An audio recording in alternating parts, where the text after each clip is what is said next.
Hey guys, naMehTnoJ here with a new segment. Now this one is, if you haven't already read the title, is decks through time, and then semicolon with the name will be vary from video to video. But for this one it's Monarchs / variants of Monarchs, and the segment is about decks that have started in the past and have been notable in their time and era, so to speak, and why there's still some of them are still good today, even despite the timing differences of when they started in certain formats or when certain cards were released. So, and give me, please let me know what you think about the segment, at the end after you watch it though. So, let me know, feedback, negative or positive, let me know. So start off. First, we have Monarchs. Now, the first actual appearance it appeared in was in the 2006 February 28th Shonen Jump appearance, which was floater deck or floaters with Zaborg. And your typical one would look like Hydrogeddon with Gravekeeper Spy, and these two would replace themselves in some form or manner. And you would also have naMehTnoJ, which would obviously just replace itself with another monster or another copy of itself. And these three are notable ones at the time, at least when they were used. Hydrogeddon, destroy a monster, send it to the graveyard, get another copy of itself. Gravekeeper Spy, obviously when it's flipped, get another Spy, or another Gravekeepers, which in this case would be Guard at the time. There was no other better one that had high defense or attack, so it was definitely Guard or Spy. And naMehTnoJ gets you Spy, book it, get another Spy or Guard, or get a Dekochi, which was another good card to run with naMehTnoJ and book. Now, if you don't know, Hydrogeddon with 2600 or 1600 at the time, 16 was the 1900 of our time right now. Because if you had this guy and your average monster, your opponent's monster was under that defense or attack wise, you got another one. And if your opponent had another monster, even if they had another naMehTnoJ, if they had naMehTnoJ, you had 3 Hydrogeddons, and your opponent may not even get their last monster, because the naMehTnoJ would, if they're not, it depends on what they have, but seriously, Hydrogeddon was scary back then. And Cyber Dragon was at the time like the 2400 of our time right now, or 2500, depending which one you want to see it as. But Cyber Dragon was expensive, scary to think of if your opponent possibly would have it, and you had a monster on the field.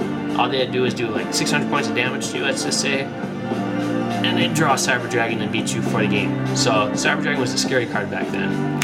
And Zaborg, this would be your semi-typical floater deck back then. But Zaborg was only Monarch at the time, other than Mobius and Thastalos, that were released at the time, that were even remotely good, other than Grandmarg, but Grandmarg was not the best in comparison to these three right here. These three got it done, pretty much, in short. Grandmarg's been kind of like the loner of all of them, but typically this would have been your average Monarch deck with floaters. And at the time, and actually, believe it or not, up until September 2007's format, the analyst change, Brain Control was at 3, believe it or not. So there was no soul exchange in these decks at the time. It was Brain Control, straight up Brain Control and Cyber Dragon with all these guys. Now on to a month later, Chaos with Zaborg won.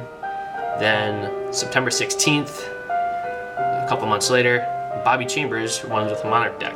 Now, probably give or take a few cards differences, I'm not going to give you a full deck list, but this is probably what he ran, typically. And he probably ran Thastalos, maybe over Mobius. It depends on the player preference at the time, of course, too, and how the format was. But give or take, most times during those formats, it was typically Thastalos over Mobius, only because of the reason traps were not as big as they are right now for us. Your typical trap lineup back then maybe had been up to 7 at best sometimes. 7 traps, maybe less. And Solemn Judgment was not much of a fear back then because it was just not seen play for some reason, because half your life points seemed a heck of a lot of life points back then. Especially with Monarchs and Chaos Control. Chaos was bad. Like good in a good way, but it was bad because it was a top contender. So, and then 2 follow-up wins after that, not by Bobby Chambers, but 2 Monarch decks with follow-up wins for, follow-up Shonen Jumps. Then 2007 comes along, April 14th, Cesar Gonzalez wins with another Monarch deck. And Lad was existing around about his time, but no one really played it at that time. The typical Monarch deck was then, on May 19th, that everyone came adjusted to, was played by Jesse Samick, which was Perfect Circle Monarch. You might have heard the name or two. And it played D-Draw with Disc Commander, Malicious, Dasher, and Fearmonger. And the new Monarch, which was just released around that time, and it was just released that month, was Ryza. Now, first off, Ryza already himself, when he was released, it was a great card. Just from the start, you summon him, blast whatever cards your opponent's out the deck. That slows them a lot down, slows them down a lot. Give or take, Grace with Charity was probably one of the only draw cards at the time. It probably was banned, I think, around there, but give or take that you have something this good with very little draw power during that type of format, there's not much you're going to do when you have to face against a Ryza. And if you bounce it to your back of your opponent's hand or deck, it only gets worse for you. But your Perfect Circle Monarch looked like this. You'd D-draw either any of these first three, and then you'd either use their effects, respectively, to either gain advantage or another monster. This, if you revive it from the grave with Fearmonger or whatever, call it Haunted Premature Burial, because Premature Burial was legal at the time. Draw 2 cards. Or with this, you get to draw 2 cards, and then if you draw a Monarch, summon a Monarch, tribute your Disc Commander, start over again. And if it's Malicious, you just remove him from the grave, get another, and get Monarch. And if you draw a Dasher with the Dasher already in the grave, and you haven't used its effect one time only, unless it's removed from the grave and returned back to the grave, use its effect during the draw phase, reveal the monster to your opponent. Your opponent gets this, they see it, and then you can special summon the monster if you use Dasher's effect.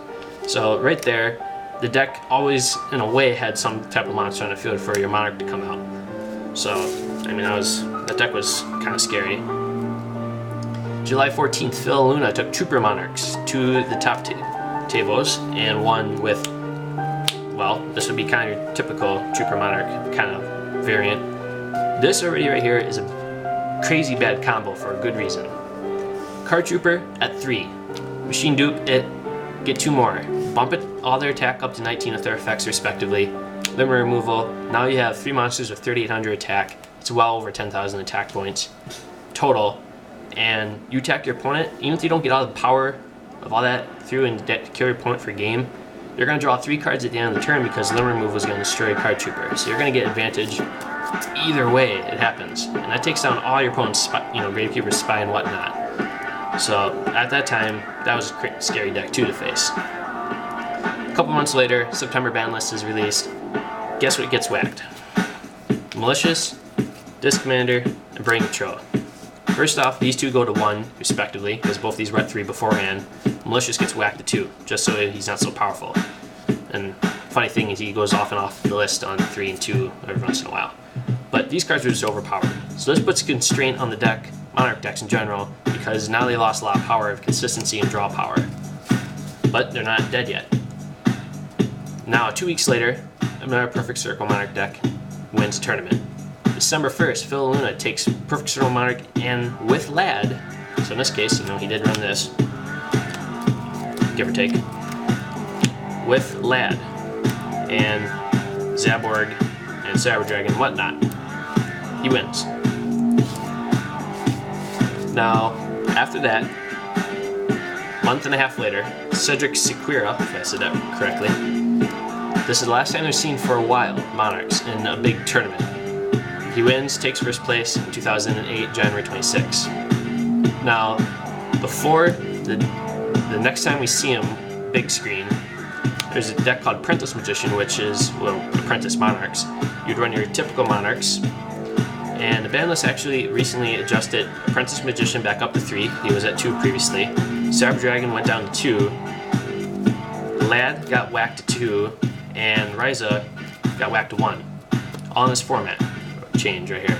This was the March 2008 ban list that put these 2 at 2, this at 3, and this to 1. So the new deck was play Apprentice Magician of Crystal Seer and Own a Vindictive Magician.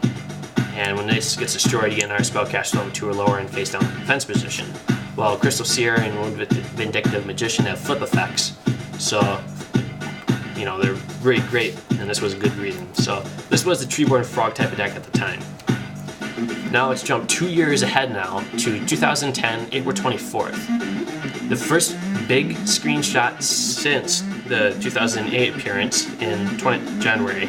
The Jushian brothers take them, the Monarchs, now what's called Froggy Monarchs, with Battle Fader, Lad, Substitoad, Swap Frog, 2 Treeborns, which was just released the last format, or the previous format when this was taking place, and Caius and Reza. So you have all this stuff right here. And Gore's released 2 years beforehand.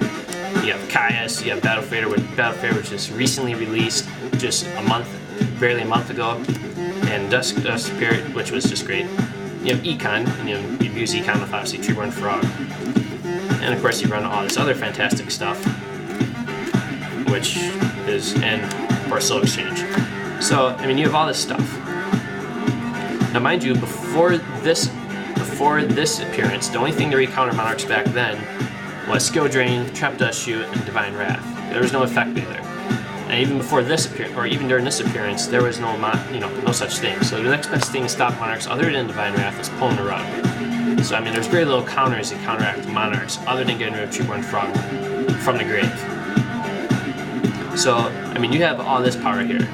And what made the deck consistent was you had Substitoad, which would get you Swap Frog. Swap Frog's effect activates when he's summoned, which would drop your Aqua type level 2 or lower from your deck or field to the grave.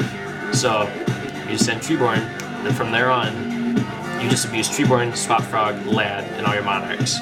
And obviously you would abuse enemy controller, Soul Exchange, and whatnot.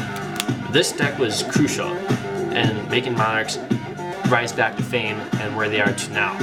Despite the fact that Substitoad's banned, this is at 3, this is still at 3. We still have all this yet, which makes the deck good. And then a few months later, one guy's like, hey, why not use Fishborg Blaster with Treeborn to make Formula Monarchs? And now that went, it's gone now, sort of. Some people still play Formula Monarchs, but I mean, still, Monarchs are still good and not to be messed with still. I mean, you can mess with them, they're still a scary deck. Another thing about this deck is it played very, very little traps. 1, maybe 2 if 8 maybe. The reasons why is because you want your Treeborn Frog to always work, and you want Battle Fader to have a reason to be played. And it makes Gores and Chigodians scary. So that's pretty much it, guys. Let me know, positive or negative feedback is welcome. I'll try to do this monthly. It won't be every month though, because there's not many decks that have been consistent through time, or here and there, or just one-time decks. So, I'll try to see if I can keep this going, and let me know what you think. That's pretty much it. Peace out.